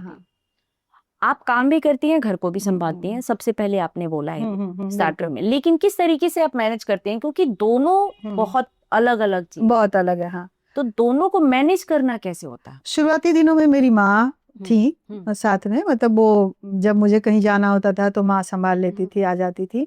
मेरी बाद वाली बहन यशोदा है, वो रूमा रानी नाम है उसको प्यारी माँ बोलता है मेरा बेटा, कि वो प्यारी माँ है। तो उस बहन ने बहुत त्याग किया है मेरे लिए, बोला ना, फैमिली का सपोर्ट आपको रहेगा ना तो आप कुछ भी दुनिया में कर, फैमिली सपोर्ट बहुत जरूरी होता है। इसीलिए मैं जो बच्चे मुंबई आते हैं ना उनको हमेशा बोलती हूँ फैमिली से टच में रहना, फैमिली से कट मत होना। जो बच्चे कट जाते हैं ना वो दिग्भ्रमित हो जाते हैं, फिर वो अलग अलग चीजों में चले जाते हैं। फैमिली से टच में रहना, और इसी वजह से मेरी फैमिली ने मुझे बहुत सपोर्ट किया, मेरी बहनों ने किया, मेरी माँ पापा तो करते ही थे, और मेरी जो बाद वाली बहन है रुमा, उसने तो मतलब अपनी पढ़ाई तक दांव पे लगा दी थी। तो इसलिए वो यशोदा है, असली यशोदा वही है। और उसके बाद वो जब तक वो थी तो उसने बहुत अच्छे से संभाला, मुझे पता ही नहीं चला कि मैं कैसे काम करूं और घर संभालूं, उसी ने संभाल लिया सब। जब मुंबई आई अकेले रहना पड़ा, फिर बेटा 4th क्लास में आ गया यहाँ पे, तो थोड़ी दिक्कत हुई, थोड़ी क्या बहुत दिक्कत हुई। कभी फीवर आ जाए बच्चे को और आपको काम पे जाना है, बच्चा स्कूल में है, फोन आ जाता है कि बच्चे की तबीयत खराब है और आप काम पे हो, तो सोचो आपकी कैसी जान जाती होगी। तो भगवान ने बहुत साथ दिया, मैं ये भी कहूंगी। और मेरा बेटा बहुत सेंसिबल है, कृष्ण भक्त है, बहुत ही स्पिरिचुअल है। वो मेरी हिम्मत है, मैं उसकी हिम्मत हूँ। तो हम दोनों ही एक दूसरे की ताकत और एनर्जी लेके रहते हैं और काम करते हैं। बच्चा बहुत सेंसिबल है, कभी मुझे परेशानी में नहीं डाला उसने। हमेशा ये कि माँ भरोसा रखो, तुम्हारा बेटा कुछ गलत नहीं करेगा। माँ तुम एक एक मतलब डिस्क्राइब करके मुझे बताएगा कि ये हुआ, एक एक बात बताता है। और हमेशा कहता है कि मेरी माँ बहुत मेहनत से कमाती है, उसको पता होना चाहिए उसका एक एक पैसा कहाँ खर्च हो रहा है। तो वो मतलब और मैं बोलती भी हूँ कोई बात नहीं बेटा, नहीं माँ आपको पता होना चाहिए कि आपका बेटा क्या कर रहा है। तो अब इतनी बात से समझ जाओ कि कितना वो छोटा सा तभी से बहुत सेंसिबल है। और मुश्किलें तो होती हैं, मैं ये नहीं बोलूंगी। तब घर में भी राशन है कि नहीं है, मेड सही से काम कर रही है कि नहीं। एक मेरी मेड थी 10 साल से, शांति नाम है उसका, उसने भी बहुत संभाला मुझे। मतलब भगवान मिला देते हैं, मैं कहती हूँ ना, आपकी नीयत अच्छी हो, आप नीयत अच्छी हो, आप कुछ भी किसी का बुरा नहीं सोच रहे हो, तो भगवान आपको भेज देते हैं लोग। भले मैं आपको किया, आपने नहीं किया, दूसरा तीसरा आ जाता है जीवन में। तो वो शांति आ गई अचानक से मेरे जीवन में, तो वो शांति ने संभाला बहुत कुछ। तो उसके बदौलत भी मैं बहुत फ्री रहती थी। 10 साल मेरे पास थी, अब नहीं है, लेकिन 10 साल में मेरा बच्चा, मेरा घर परिवार बहुत अच्छे से संभाला उसने। और अब तो बच्चा मेरा जवान हो गया है, कॉलेज में है, ग्रेजुएशन फाइनल ईयर में है, तो अब तो वही मेरे लिए सब ताकत और हिम्मत सब कुछ है वही। और कहते हैं ना, हैप्पी फैमिली हैप्पी लाइफ। हाँ हाँ हाँ देखो, खुशी के लिए लोग कहते हैं ना, खुशी ढूंढी नहीं जाती है। अभी मैं और तुम बैठ के बात कर रहे हैं, हंस रहे, बोले, यही अपनी खुशी है, और कुछ भी नहीं है। खुशी बहुत बड़ी बड़ी चीजों, मुझे तो बहुत बड़ी चीजों से खुशी होती ही नहीं है, छोटी छोटी चीजों में मैं खुश हो जाती हूँ। मेरा प्लांट अगर अच्छा दिख गया तो मैं उसमें मुस्कुरा देती हूँ, अरे मेरा प्लांट बहुत अच्छा हो गया। तो खुशी तो ऐसी ही होती है ना। तो खुशी के लिए बहुत दूर जाने की जरूरत नहीं है, आसपास ही है। घर की सफाई कर लो, अगर काफी दिनों से गंदा पड़ा है तो भी खुशी है। वही खुद को नजर, पंखा साफ दिख रहा है यार, चमक रहा है ये, है ना। अपनी चीजें, कुछ पुरानी चप्पल भी अगर सही से आ गया, अरे यार चप्पल आ गया मेरे पैर में, तो वही खुशी है। अच्छा टेस्टी बन गया यार, मजा आ गया। हाँ सच बात है। मैंने ना कभी प्रॉपर कुकिंग नहीं की थी, लेकिन कोरोना में तो सब करना पड़ा, सबको करना पड़ा, जिनके पास था नहीं था सब। मैं तो प्रॉपर कुकिंग जब मैंने कोरोना में किया, रात को देखती थी, सुबह बनाती थी, रात को यूट्यूब पे।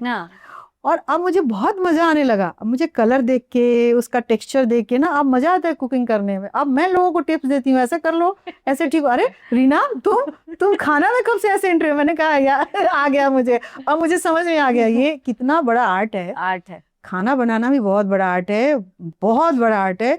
सोचो ना, कौन सी सब्जी में, दाल में कौन सा तड़का पड़ेगा, वो भी अलग अलग है, कि कौन से मसाले किससे, वो भी अलग है। तो ये कितना बड़ा आर्ट है ये। तो मुझे अब मजा आने लगा। हाँ, अरे वाह, तो खिलाना किसी नहीं, पर सीरियसली मैं बहुत अच्छा खाना बनाती हूँ। मैंने जिनसे शादी करी है वो भी बहुत अच्छा खाना बनाते हैं। बहुत बढ़िया। वो पीछे बैठ के ऐसे देख रहे थे कि कब मेरी तारीफ कर नहीं जरूरी है तारीफ करना। हाँ। तो रीना रानी जी खाली समय में क्या करती हैं? ये तो काम की बात हो गई। देखो ऐसे एक्चुअली बहुत खाली समय तो अपने मिलता नहीं हम लोग को, और मिलता है तो मेरी कोशिश होती है कि मैं योगा कर लूं, जिम वेट ट्रेनिंग कर लूं, या कुछ सीखूं, या वॉक पे चली जाऊं। मतलब मैं खाली नहीं बैठ सकती, मेरे अंदर वो वर्कोहलिक हो गई हूँ मैं, कि अगर खाली समय है तो मैं लगेगा ना, अरे यार एक दिन मेरा बर्बाद हो रहा है, कुछ तो सीख लेना चाहिए, कुछ तो कर लेना चाहिए। तो जब खाली होता है तो बताया तो रसोई में अब मन नहीं लगना है, जी तो जी थोड़ा बच्चे के पसंद का खाना बनाती हूँ। डिसाइड होता है कि आज ये बनाऊंगी, आज वो बनाऊंगी, एक वो हो जाता है। दूसरा कि 1.5-2 घंटे मेरे ये योगा और वेट ट्रेनिंग में चला जाता है। बहुत कुछ नहीं, अगर उस दिन कर पाई तो डांस कर लेती हूँ। कोरियोग्राफ मेरा एक बच्चा है कबीर सोनी, उसको बुलाती हूँ, बेटा आज हम लोग डांस करेंगे, तो आएगा वो डांस करेगा, मैं उसके पीछे पीछे डांस कर लेती हूँ। मतलब कुछ ना कुछ करती। प्लांट्स है मेरे पास 50-60 प्लांट्स हैं, वाह तो उनको थोड़ा सा ध्यान देना, उनके ऊपर माली को बुलाया कि थोड़ा चलो खाद पानी करो, थोड़ा सा डेकोरेशन, मतलब कुछ कुछ करती रहती हूँ। मैं ऐसे बैठ के नहीं रह सकती। नहीं नहीं, विजय राज जी की बहुत अच्छी बात याद आती है कि हाँ। उनसे पूछा गया था आप खाली समय में क्या करते हैं, तो उन्होंने बोला था कि कुछ नहीं करता हूँ, कभी मन करता है तो करवट बदल लेता है, कभी मन करता है तो चलो याद आए कि नहा लेना नहा है। लेते हैं, तो वो थोड़े सुस्त भी है ना, तो फिर पेट बोलता है कि भूख लगी है, तो भूख चलो लगी थोड़ा है, कुछ खा हाँ, देते हैं। तो वो तो चलो 3 टाइम खाना, भूख लगी तो खाएंगे ही, चाय पियेंगे ही, कॉफी पियेंगे ही। लेकिन जो अगर सब करने के लिए भी कोई है, जैसे मेरे घर में है सब लोग काम करने के लिए, लेकिन उसके बावजूद भी आप पूरे दिन क्या करोगे, कितना सोओगे? सोने के लिए भी एक लिमिट है नहीं ना। नहीं तो वो मुझे बहुत ज्यादा, मैं सो भी नहीं पाऊंगी। मैं कितने बजे भी सोऊं, 7 से पहले आंख खुल जाती है मेरी सुबह के सुबह की। तो 7 बजे के बाद कितना पूरा दिन होता है ना, क्या क्या मतलब कितना सोओगे आप? तो मतलब मैं स्पेशली अपने बारे में बता रही हूँ कि मुझे मतलब लगता है कि 6-7 घंटे की नींद काफी है। उसके बाद से आप जगो, काम करो, कुछ सीखो, कुछ पढ़ो। किताबें पढ़ती हूँ मैं। अभी मैं बहुत सारी किताबें अभी खरीदी भी है मैंने, और मैं जब भी समय हो 2-4-5 चैप्टर पढ़ लेती हूँ। कविताएं पढ़ लेती हूँ थोड़े बहुत, ऐसे कर करके बहुत सारी चीजें। हेल्पिंग भी आप बहुत है ना। क्या करूं, मुझे मेरे ऐसा स्वभाव में घुसा पड़ा है ना, बचपन से है ये। और मैं बहुत, मुझे लोग सिखाते हैं कि ना बोलना सीखो, ये करो, मैं कैसे करूं, मुझे समझ में नहीं आता है, तो क्या करूं? ऐसे मैं इसलिए पूछ रही हूँ कि हम्म, ऐसे काफी लोग आपको कॉल करते होंगे करते ना हैं, हेल्प के लिए। हाँ हाँ। तो कई लोग होते हैं वो जो बहुत ज्यादा अपने आप को स्ट्रांग बना के रखते हैं, हम्म। नहीं समझते हैं। पर आपका क्या माइंड कैसे काम करता है कि भाई ये झूठ बोल रहा है, सच बोल रहा है, मैं हेल्प कर देता हूँ, नहीं, देती हूँ, मैं देती उस माइंड पे जाती ही नहीं हूँ। हूँ। मैं सीरियसली बोलूँ, मैं बहुत ठगी भी गई हूँ, हम्म अभी भी ठगी जाती हूँ मैं। ये नहीं बोलूंगी कि मैं ठगी नहीं जाती हूँ, मेरे से फ्रॉड नहीं होता है, बहुत होता है। लेकिन पता नहीं क्यों मैं फिर भी हेल्प करने से पीछे नहीं हटती। एक मेरा स्वभाव हो गया है कह लो तो। मुझे लगता है ठीक है, वो झूठ बोल रहा है, सच बोल रहा है, वो जाने। मेरे पास आया है, किसी उम्मीद से आया है, वो बीमारी के नाम पे आया है, या मतलब बच्चों की पढ़ाई के नाम पे आया है, बेटी की शादी के नाम पे आया है। तो अब उसकी नीयत जाने, उसकी माँ, मैं तो उसको उस नियत से दे रही हूँ ना, कि चलो बेटी की शादी में हेल्प करना है, माँ बीमार है उसमें हेल्प करना है, या बच्चे की पढ़ाई में करना है, तो मैं तो उस नियत से देती हूँ। मैं ये सोच के नहीं देती कि ये मेरे से झूठ बोल रहा है कि सच बोल रहा है। अब कोरोना के समय में भी मेरे साथ ऐसे ही, माँ बीमार है, ये बीमार है, 1,80,000 रुपया मेरा कोरोना के समय चला गया था। वो पैसा कहीं से नहीं आया मेरे पास। लेकिन ठीक है, मैं कहती हूँ कि इसी दुनिया में मेरे लिए भी लोग हैं ना, कि जिसको मैं करती हूँ वो नहीं करते, कोई दूसरा तीसरा, पता नहीं भगवान कहाँ से वो भेज देते हैं, चमत्कार ही हो जाता है मेरे जीवन में। तो कहते हैं ना, जिस हाथ से हम किसी को कुछ देते हैं तो उस हाथ में भी तो कुछ रह ही जाता है ना। तो भगवान कहीं ना कहीं आपको दे देते हैं वो रास्ता। और मुझे अब मेरे पास जो भी 5-6-10 लोग हैं, उनको ये लगता है कि ये मैडम ना नहीं बोलेंगी। मुझे मेड ही मुझे सिखाती है, दूसरी जो मेरी मेड है, हाउस हेल्पर है, वो मुझे सिखाएगी, दीदी क्यों आप करते हो? मैं उसका मुंह देखती हूँ, फिर सोचती हूँ कि अच्छा ठीक है ठीक है, फिर मैं कर ही देती हूँ। वो लोग मुझे सिखाती हैं, फिर भी उन्हीं लोगों के लिए करना पड़ता है मुझे। पर सबके पास लोग नहीं जाते, ये भी मैं, वो क्या बोला मैंने, कि सबके पास उनको उम्मीद रहती है उम्मीद कि ये रहती कर है, देंगी तो आते हैं। और मैं तो कहती हूँ भगवान मुझे इतना बना के रखे, बना के रखे, देने वाला बना, हाँ बस बना के रखे देने कि वाला। मैं हेल्प कर सकूं। जितनी ही औकात क्षमता भगवान दे, मैं सबके लिए करती रहूं। मुझे लगता है मैं उसी के लिए आई हूँ धरती पे। नहीं सही है, और इसके पीछे हमें नहीं पता ना कि वो कौन सी दुआएं हमें मिल रही है। बिल्कुल, हमारे माँ हमेशा बोलती थी, बेटा जो हम करते हैं ना वो कहीं खाली नहीं जाता है। तो तुम्हारा जो स्वभाव है, तुम जो करती हो तुम करती रहो, जवाब मत देना किसी को भी। हमेशा बोले रहे, चुप रह के अपना काम करो। और मैंने माँ की बात पे बहुत अमल किया। और हाँ, अब देखो ना, समंदर में हूँ मैं, मुंबई जैसे शहर में हूँ, अकेली, एक माँ और एक बेटा, और भगवान भूखा तो नहीं मार रहा है, 2 टाइम का अच्छा खाना दे रहा है, अच्छा घर दे दिया, सब कुछ भगवान की दया से। जो एक लाइफ लोग जो सोचते हैं वो सब लाइफ भगवान ने दिया है। तो कुछ कहीं ना कुछ तो कर्म किया है तभी तो मिल रहा है, नहीं तो कहाँ से मिल जाता। तो यही बात है, माँ बाप का कर्म, अपना कर्म, सब अपना तो कर्म। साथ ही जाता है।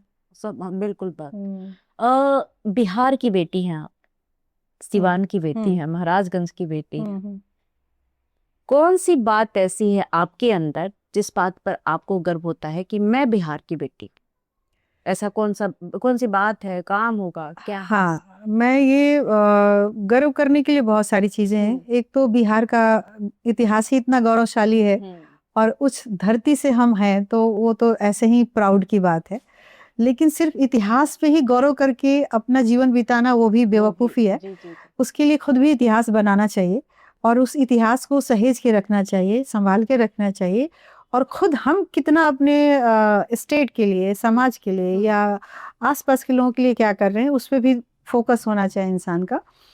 तो प्राउड फील करने की बात मैं ऐसे कहूँ तो मैं प्राउड फील करती हूँ कि बिहार की बेटी हूँ, मेरी मातृभाषा भोजपुरी है, और जो संस्कार, जो परवरिश जो माँ बाप ने दिया है, उस पे मुझे बहुत प्राउड है कि उन्होंने मुझे किसी को हर्ट करना सिखाया नहीं। पापा मेरे कहते, बाबू ठीक से खाइए, ठीक से रहिए, तो इसमें पूरी दुनिया आ जाती। तो वो माँ बाप का लेसन जो उन्होंने सिखाया, उस पर प्राउड फील होता है। प्राउड ये फील होता है कि मैं किसी को चीट नहीं करती, किसी को धोखा नहीं दे सकती, किसी के साथ छल प्रपंच नहीं कर सकती। मैं स्ट्रेट फॉरवर्ड हूँ, मुझे जो बोलना होगा मैं बोलूंगी, नहीं बोलना होगा मैं आपसे साइड हो जाऊंगी, लेकिन आपका नुकसान नहीं करूंगी।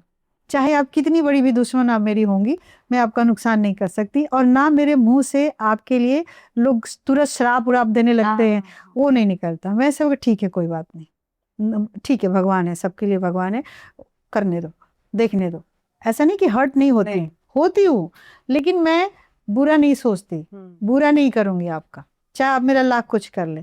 तो मुझे इस बात का बहुत प्राउड है, चाहे इसको लोग बेवकूफ़ी कहें कि तुम बहुत बेवकूफ़ हो, तुम बहुत ये हो, चाहे लोग कहने वाले कहते हैं, लेकिन मैं इसको बेवकूफ़ी नहीं मानती। वो मेरा स्वभाव है, जो मेरे माँ बाप ने जो संस्कार डाले हैं, वो मेरा स्वभाव है।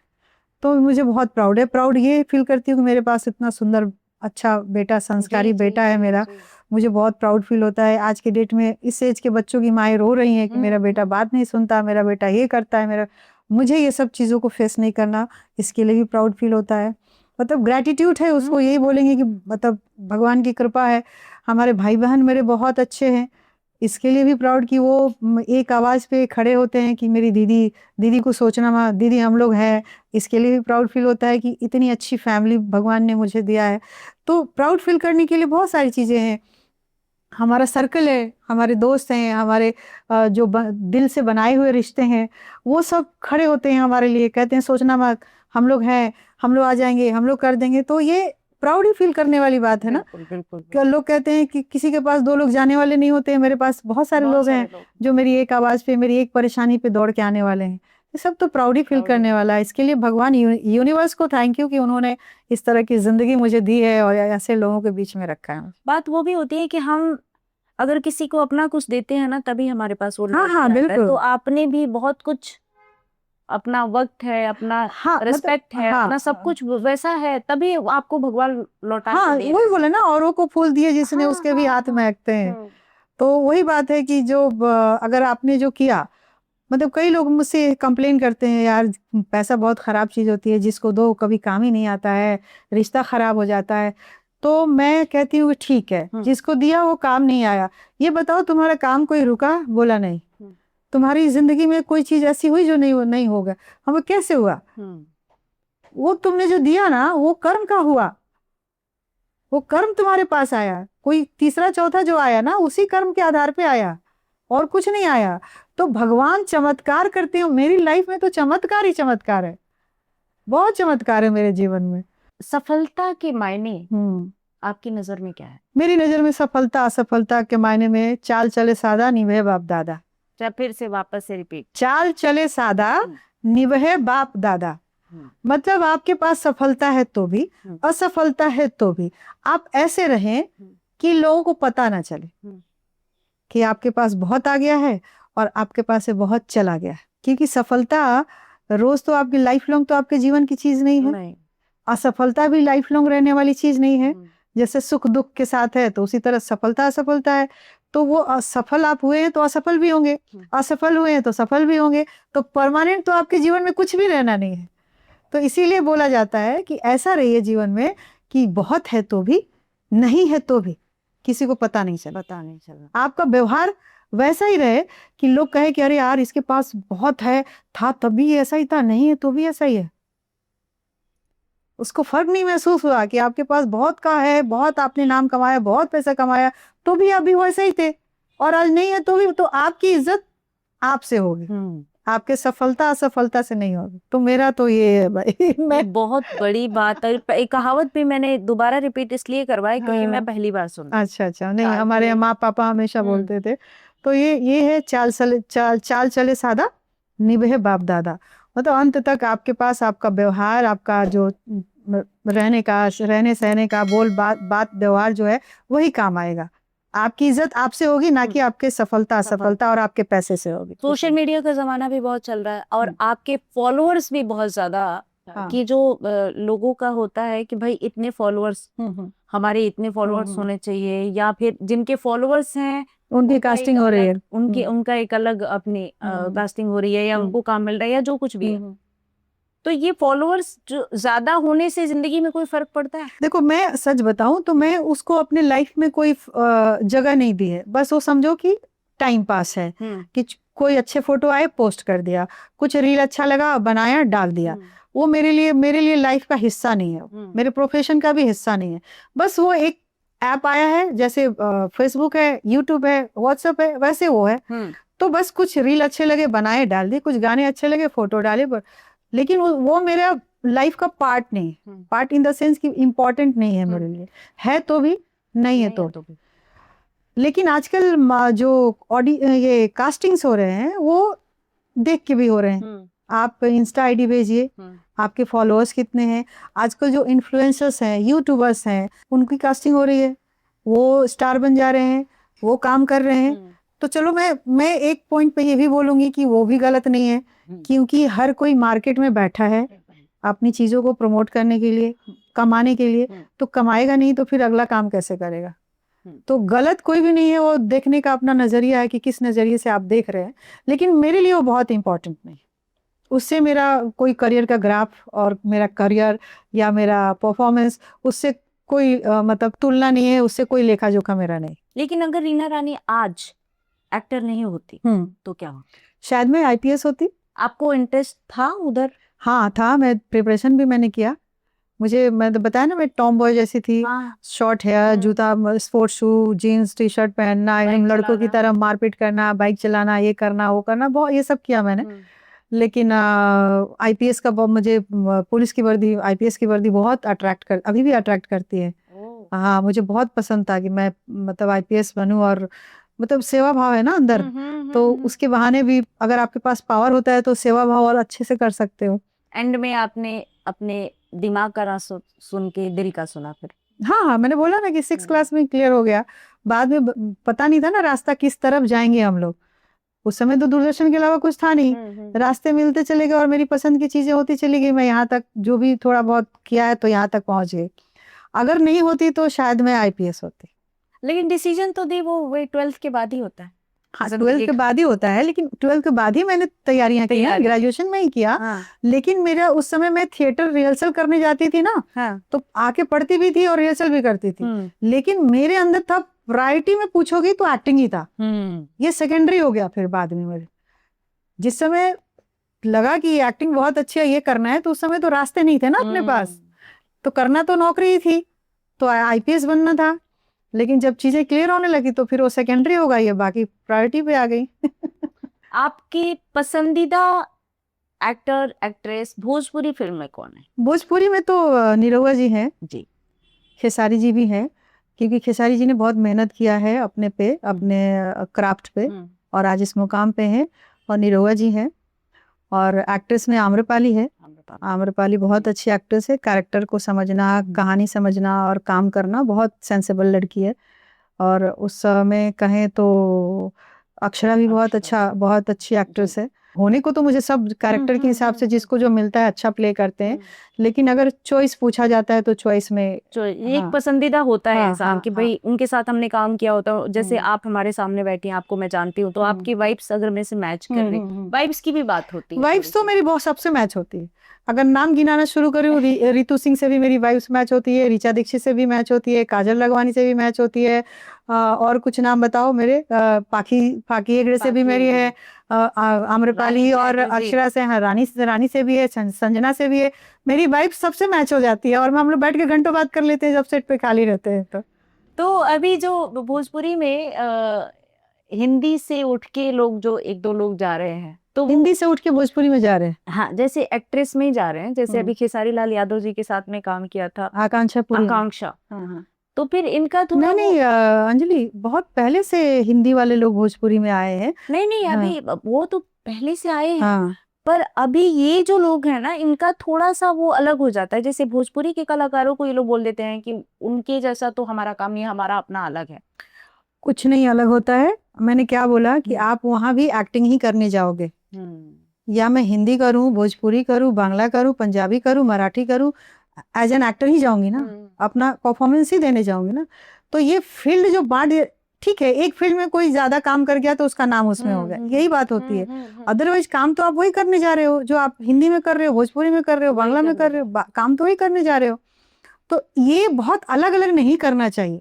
कलाकार, स्पेशली कलाकार के साथ तो नहीं करना चाहिए। क्योंकि उन्होंने बोला हुआ था दी हम्म और भोजपुरी की अपनी अंजना जी हैं, हम्म अंजना जी ने अंजना इंटरव्यू सिंह। में, हाँ जी, हाँ, उन्होंने इंटरव्यू में भी बोला था कि ये कौन है मेरे को नहीं पता है, क्योंकि वो लिटरली उन्होंने भोजपुरी के कलाकारों के लिए कुछ बोल दिया था कि अच्छा अच्छा, मतलब उन्होंने ऐसे वो ही बोल मैंने दिया था। मैंने नहीं देखा, हाँ, इसलिए मैं नहीं बोल पाऊंगी। तो वो अब अभी तो उन्होंने उन्होंने सपोर्ट में बोला था, अच्छा बोला था, अंजना जी ने बहुत अच्छा बोला हाँ था हाँ कि हाँ भाई अगर देखो, अगर वो हम इतने पुराने हैं, अगर वो हमें नहीं पहचान पा हाँ रही हैं, नहीं तो होगी। सी बात है कि हम भी नहीं हाँ पहचान, सही बात है, सही बात। है ना। नहीं, अंजना ने बहुत सही बोला, अंजना बहुत सेंसिबल, वो भी अंजना हाँ का नाम मिस हो गया। अंजना से भी मेरी बहुत अच्छी बनती है, डिम्पल से बनती है, मतलब सबसे मेरी बनती है। मेरा किसी से सेट पे सब हम लोग बहुत आराम से प्यार से रहते हैं और सब बहुत इज्जत भी देते हैं मुझे, बहुत प्यार करते हैं मुझे। भोजपुरी के गाने जो होते हैं, जो थोड़े से डबल मीनिंग वाले गाने होते हैं, उस पर आपके क्या विचार हैं?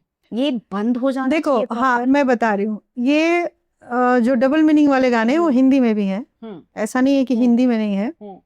भोजपुरी में थोड़ा ज्यादा है, लेकिन वो सुन कौन रहा है? ऑडियंस। ऑडियंस सुन रही है। 80 मिलियन गाना जाता है, कैसे जाता है? उनके जब हम सुनना बंद नहीं करेंगे तो ये बनाना कैसे बंद करेंगे? क्योंकि उनको व्यूज उसी से मिल रहा है ना, डबल मीनिंग गानों से मिल रहा है। 80 मिलियन व्यूज एक सप्ताह के अंदर मिलता है और उसी गाने को मिलता है। और जो अच्छे गाने हैं आपको व्यूज नहीं मिलते हैं, नहीं मिलता, नहीं मिलते। उन्हीं के गाए हुए गाने, जितने भी जो गाना गाने वाले लोग हैं, उनके ही जो अच्छे गाने हैं, माँ पे गाना है, चाहे भजन है या कोई भी सिचुएशनल सॉन्ग है, उस पर व्यूज नहीं मिलते हैं। और जिस डबल मीनिंग के गानों पे ज्यादा व्यूज मिलते हैं, तो वो करेंगे क्या? मैं इसको बढ़ावा नहीं दे रही हूँ, नहीं बढ़ावा, मैं मार्केट की बात कर रही हूँ, फैक्ट की बात है। मैं मार्केट की बात कर रही हूँ कि जब उनको व्यूज मिल रहा है उसमें 80 मिलियन, तो ये माँ पे, भाई पे, समाज पे गाना गा के क्या करेंगे? एंड ऑफ द डे पैसा भी तो कमाना है, घर भी तो चलाना है, तो क्या करेंगे वो? तो आप, मैं ऑडियंस को बोलती हूँ, आप सुनना बंद करो, देखना बंद करो। जिस दिन आप सुनना देखना बंद करोगे, वो गाना गाना बंद कर देंगे। आप सुन रहे हो तो बना रहे, क्योंकि उनको लग रहा है कि व्यूज तो इसी पे आ रहा है। आप कितने अच्छे अच्छे गाने हैं माँ पे, वो व्यूज नहीं, पर मेरे ही एक बहुत सुंदर गाना है माँ पे, इतना सुंदर गाना है, उसका व्यूज नहीं बढ़ रहा है। एक बार अरविंद अकेला कल्लू से बात हो रही थी, क्या बहुत प्यारा उसने माँ पे गाना गाया है, केहू दुनिया में केतनो दुलारी बाकिर माई तो हो खेली बस माँ तारी। इतना प्यारा गाना है कि वो सुन के तुम रो दोगे, अभी भी सुन बच जाएगा तो मैं तो रो दूंगी। उस गाने का व्यूज नहीं आया, तो लड़का क्या करेगा? फिर तो गाएगा ना साली, फिर लहंगा चोली तो गाएगा, क्योंकि उसको पैसा भी तो कमाना है भाई, उसको अपना मेंटेनेंस भी तो है। तो ऑडियंस को करेक्ट होना पड़ेगा, ऑडियंस को अपनी स्वाद को चेंज करना पड़ेगा। वो सुनना बंद करे, देखना बंद करे, चीजें अपने आप ठीक हो जाएंगी। जिस दिन इनको लगेगा कि अब इससे फायदा नहीं होगा, अपने आप ये बंद कर देंगे। हमारी यूथ है जो हमारी बिहार की लड़कियां हैं जो सिवान जिले में रह के और एक सपना देख रही हैं कि उनको भी एक्ट्रेस बनना है, तो उनको आप क्या सलाह देंगी, किस तरीके से नहीं, उनको? बिल्कुल बने। सबका अपना सपना जीने का हक है, हम्म। सपना पूरा करने का हक है। समय बहुत बदल गया अंजलि। हमारा समय अलग था, अभी का समय बहुत अलग है। अभी रास्ते बहुत हैं, प्लेटफॉर्म्स बहुत हैं, जानकारियां बहुत हैं। तो उनको अब हम लोग क्या सिखाएंगे, हम तो आउटडेटेड हो चुके हैं। नहीं, पर तजुर्बा तजुर्बा ठीक है, सबका अपना अपना तजुर्बा होता है। जरूरी नहीं कि तजुर्बा है तो मैं बहुत ज्ञानी हो गई हूँ, वो भी जरूरी नहीं है। लेकिन अपने क्राफ्ट पे काम करके आए तो फिर उनको सहूलियत हो जाएगी काम करने में। खाली ये ना कि हमको स्टार बन जाना है, तो स्टार बनने के लिए भी तो बहुत सारी चीजें सीखनी पड़ती हैं। मिलनी पड़ेगी। हाँ, बहुत चीजें सीख के बहुत सीखना पड़ता है, समझना पड़ता है, फिर जाके चीजें होती हैं। लेकिन आजकल के बच्चे तो ओवर स्मार्ट हैं, ओवर स्मार्ट। तो उनको मैं क्या ही बोलूंगी। हम लोग तो आउटडेटेड हो चुके हैं, हम तो अभी अपना ही संभाले वो बहुत है। पर दी अभी अगर आप सिवान जाती हैं, हाँ, कभी कभी आपका हाँ, जाना जाती होता हूँ होगा, जाती हूँ। और क्या चेंज देखती हैं आप सिवान में? दुकानें बहुत बढ़ गई हैं, भीड़ बहुत बढ़ गई है, मतलब चीजें सब हो गई हैं। पहले उतनी चीजें नहीं थी, शोरूम्स नहीं थे बहुत। अब तो कोई भी ब्रांड खोजो, सबके शोरूम्स हो गए, हर ब्रांड्स के शोरूम हो चुके हैं। लेकिन जगह उतनी है, मतलब सड़कें तो उतनी है ना, भीड़ बहुत बढ़ गई है, तो ट्रैफिक भी बढ़ गया है। इसका करेक्शन होना चाहिए, थोड़ी सफाई भी हो, नगर निगम को थोड़ा बढ़िया काम करना चाहिए गली कुचों में स्पेशली, क्योंकि गंदगी बहुत दिख रही थी मुझे, इस बार गई थी तो मैं। तो बिहार सीवान नगर निगम को इस पे ध्यान देना चाहिए। सफाई सबसे पहले, मोहल्ले में तो सबसे पहले सफाई तो जरूरी है, और नाली वगैरह की व्यवस्था सही होनी चाहिए। और यही चीज है, बाकी लोग तो वही हैं। और पहले घर में लोग ज्यादा थे, अब सब बाहर चले गए हैं, तो अब बुजुर्ग लोग रह गए हैं घर में। सबके घर में बुजुर्ग ही रह गए हैं, सब बच्चे बाहर चले गए हैं। तो बड़े बड़े घर जिसमें पहले रहने की जगह नहीं थी, अब रहने की जगह है तो लोग नहीं है। पर आपको नहीं लगता कि लोग प्रैक्टिकल भी हो गए हैं पहले से तो चेंज हुए हैं। क्योंकि देखो, समय बदलता है तो मानसिकता बदलती है ना, और समझ भी बदलती है। तो वो तो बदलेगा ही। आज से 5 साल के बाद फिर और होगा, 10 साल के बाद। जब हम लोग सिवान आए थे, और सिवान में जब ये आए थे हम लोग, तो हमें तो शुरू से हम लोग को कपड़े उपड़े पहनने, हम लोग शुरू से शॉर्ट्स टी शर्ट ये सब हम लोग शुरू से पहनते थे, फ्रॉक वगैरह। तो हमें तो कोई ये नहीं लगा, लोगों को लगता था बाप रे बाप, प्रिंसिपल साहब की बेटी हाफ पैंट पहन के घूमा तरी सा। ऐसे ऐसे बहुत सारी वही लोग, आज उनकी ही बेटियां हाफ पैंट पहन के घूम रही हैं। तो अब उनको अच्छा लग रहा है कि जो आप बोलते हैं ना वो आपके आगे आता है। हाँ, लेकिन बदलाव हुआ है ना, अब 10 15 20 साल बदल गया, तो चीजें तो बदलेंगी ना, वही चीज तो नहीं रहेगी। लेकिन मेरा ये कहना है, किसी को जज करने से पहले, किसी को कुछ कमी निकालने से पहले आप थोड़ा समय लें, है ना। आप अनवांटेड जजमेंटल ना बने आप, है ना। अब उस समय हमारे घर में ऐसा था, माहौल था, मेरे माँ पापा वैसे थे, हम लोग पटना सब रहने लगे थे। तो हमें कपड़ा पहनने की, हम लोग अपनी पसंद के कपड़े पहनते, अपने हिसाब से रहते थे। पापा कभी मना नहीं करते थे, ये क्यों पहनी हो, वो क्यों पहनी हो। पापा तो कहते थे, मेरी बेटी, मेरी नाक कटेगी, हम देख लेंगे, वाह, क्या आप चिंता मत करिए। तो फिर वैसे घर में क्या ही मतलब किसी तरह की बंदिश नहीं। और उन लोगों को बंदिश थी, उनकी माएँ, नहीं नहीं नहीं ये सब नहीं, वो नहीं। आज वही माएँ अपनी बेटी को पहना रही हैं, घुमा रही हैं, प्राउडली कहती हैं कि हमारी बेटी तो है ही, हमारी बेटी तो हो। तो हम लोग हंसते भी रहे और बहुत तारीफ भी करते हैं कि बहुत अच्छी बात है, बहुत अच्छी बात है। उस समय इन लोगों को बुरा लगता था, दौर ही वही था, दौर ही वही था। तो दौर जैसे जैसे बदलता है, समय बदलता है, चीजें बदलती हैं, समझ बदल जाती है। गांव में तो ये ज्यादा है कि आप बिना सोचे समझे किसी की बहन बेटियों को बिना कुछ सोचे समझे कुछ भी बोल देते, कुछ भी बोल देते, फिर बाद में आप वही काम करते हो।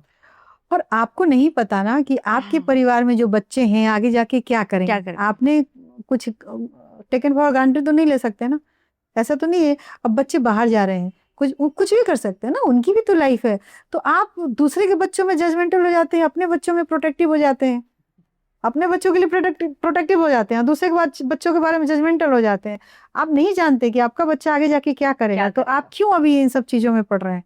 आप ठीक है, आपकी अगर कंजर्वेटिव है तो अपने पास रखिए, कोई बात नहीं है, आपका समय वैसा नहीं था, लेकिन जजमेंटल मत बनिए। रीना जी के अंदर एक और टैलेंट है जो मैंने हाइड किया हुआ था। अच्छा, क्या है? गाना बहुत अच्छा गाती अरे रे, गाना तो मैं ऐसे ही काफी सारे गाने प्लेटफॉर्म पे आ ही चुके हैं, जैसे यूट्यूब पे स्पेशली मैंने ये छठ का ज्यादा गाया हुआ है आपने। तो आज हमारे पॉडकास्ट पे बहुत ही, जैसा मैं पहले ही बता चुकी हूँ कि ये बहुत ही मिन्नतों से आई हैं और मन्नतों से भी आई हैं। ना मन्नत और मिन्नत की बात नहीं है, समय संजोग नहीं बन पा रहा था। तो वो तो मेरे लिए तो मिन्नत और मन्नत ही होगा ना हाँ दीदी। नहीं, संजोग नहीं बन पा रहा था, नहीं तो आज क्योंकि देखो जब मैंने पॉडकास्ट स्टार्ट किया था गाइस तब से तब से। मैं हाँ हाँ सही बात। मैं तो आज बिना सुने तो जाने नहीं देंगे अरे आपको। बाप रे, मैंने तो सोचा ही नहीं था कि तुम गाने के लिए बोलोगे। चाहे आप कुछ भी गाएं, कुछ भी गुनगुनाएं। कहवा गईल लड़ी कैया हो, तनी हमके बतावा।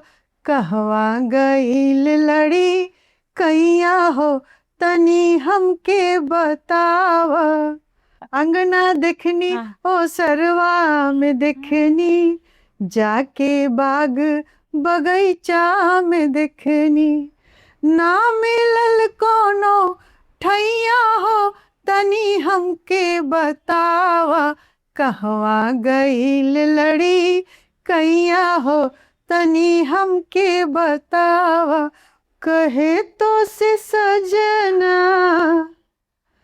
कहे तो से सजना, रे तोहरी सजनिया। पग पग लिए जाऊं तोहरी बलैया में, पग पग लिए जाऊं तोहरी बलैया। मगन अपने धुन में, मगन अपने धुन में, रहे मोर सैया। पग पग लिए जाऊं तोहरी बलैया में, पग पग लिए जाऊं तोहरी बलैया। क्या बात, अरे तुम अचानक बहुत बोल ही प्यारा गाया आपने। मैंने भी ऐसे ही सोचा था कि चलो अचानक से ही बोलेंगे, पर अच्छा हुआ ना। नहीं तो अचानक बता से। देते तो मैं थोड़ा गाना, कुछ तो अचानक से बोल देने पे थोड़ा सा होता है कौन सा गाना कौन सा गाना कौन सा गाना। हम लोग थिएटर में थे ना, हाँ। तो थिएटर में नाचना गाना और परफॉर्मेंस, क्योंकि उस समय टेक्निक बहुत डेवलप नहीं था ना, माइक बहुत दूर दूर होता था, तो गाना भी है, डायलॉग भी बोलना है, डांस भी करना है। तो हम लोग विदेशिया नाटक करते थे ना, हाँ। तो विदेशिया में गाना भी बहुत ज्यादा है, डांस भी है, परफॉर्मेंस भी है।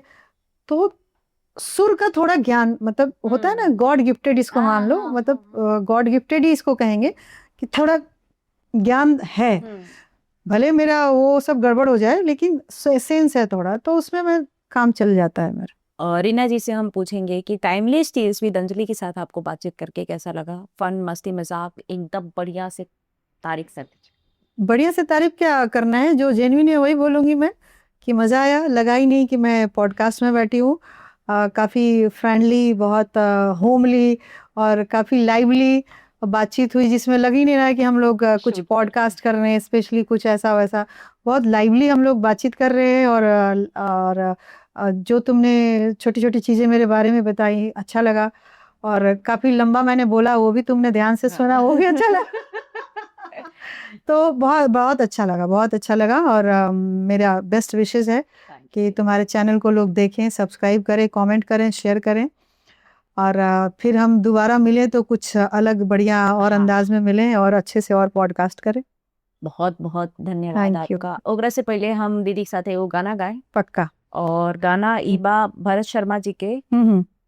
बैठल रोवेली गुजरिया हो, चुनरिया में दाग लग गइल। बैठल रोवेली गुजरिया हो, चुनरिया में दाग लग गए। बैठल रोवेली गुजरिया हो, चुनरिया में दाग लग गइल। बैठल रोवेली गुजरिया हो, चुनरिया में दाग लग गए। कैसे जाएब पिया की नगरिया हो, कैसे जाइब हम पिया के नगरिया हो, चुनरिया में दाग लग गए। बैठल रोवेली गुजरिया हो, चुनरिया में दाग लग गए, बैठल रोवेली गुजरिया हो, चुनरिया में दाग लग गए।